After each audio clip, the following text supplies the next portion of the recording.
आज अडचणी अनंत आहेत। मी सकाळपासून 293 या प्रस्तावावरती अनेक लोकांची भाषणं ऐकली, सत्ताधाऱ्यांची भाषणं ऐकली। खरं तर कुठल्या जोरावरती हे कौतुक करतायत, कुठल्या धोरणाचं कौतुक करतायत हे कळायला अध्यक्ष महोदय मार्ग नाही। कुठलीही अडचण असली तर सगळ्याला उत्तर एकच आहे, पॅकेज। अलीकडच्या काळामध्ये पॅकेज हा 3 अक्षरी जादुई शब्द अध्यक्ष महोदय आलाय। बारकं बोलायला कुणाला सवड नाही अध्यक्ष महोदय। पॅकेज कितीचं आहे तर 31,000 कोटींचं पॅकेज आहे। मगाशी कोणतरी बोलत असताना म्हणलं की हे 31,000 कोटींचं पॅकेज 40,000 कोटींवर जाईल। माझ्या पूर्वी काही विधिमंडळातले सदस्य बोलत असताना 31,000 कोटी रक्कम तयार झाली कशी, हे जर कोणाला विचारलं तर अध्यक्ष महोदय सांगता येणार नाही।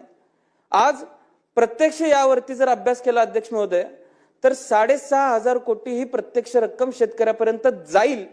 त्यामध्ये सुद्धा अनंत अडचणी आज ग्रामीण भागातल्या शेतकऱ्यांना ती रक्कम स्वीकारण्यामध्ये आहे। त्यामुळे अध्यक्ष महोदय, जर शासन पॅकेजच्या नावाखाली शेतकऱ्यांना फसवण्याचा प्रयत्न करत असेल तर माझं आव्हान आहे की अशा पद्धतीचं शेतकऱ्यांनी कुठल्याही शासनाच्या भूलथापांना बळी पडता कामा नये। अध्यक्ष महोदय, ही घोषणा अपेक्षित होती। त्याचं कारण असं आहे, स्थानिक स्वराज्य संस्थेच्या निवडणुकांचं घोडं निघालं होतं आणि या घोड्याला काहीतरी खरारा खुराक मिळाल्याशिवाय या निवडणुका पुढे जाऊ शकत नाही तशी परिस्थिती निर्माण झाली होती अध्यक्ष महोदय।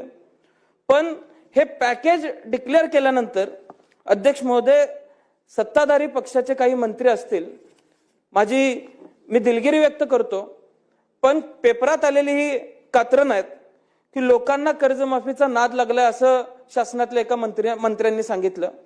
दुसऱ्या मंत्र्यांनी सांगितलं सोसायटी काढायची, माफ करा म्हणून आंदोलन करायची, कर्जमाफी करून घ्यायची आणि परत कर्ज काढायचं।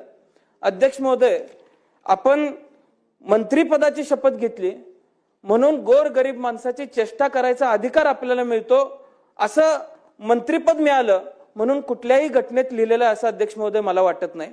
त्यामुळे माझी विनंती असणार आहे की कोण कुठल्याही पदावरती बसलेला असला तर या राज्यातल्या कष्टकरी शेतकऱ्यांचा अपमान करायचा अधिकार त्यांना नाही आणि या राज्यातला बहुसंख्य कष्टकरी हा अपमान सहन सुद्धा करणार नाही अध्यक्ष महोदय।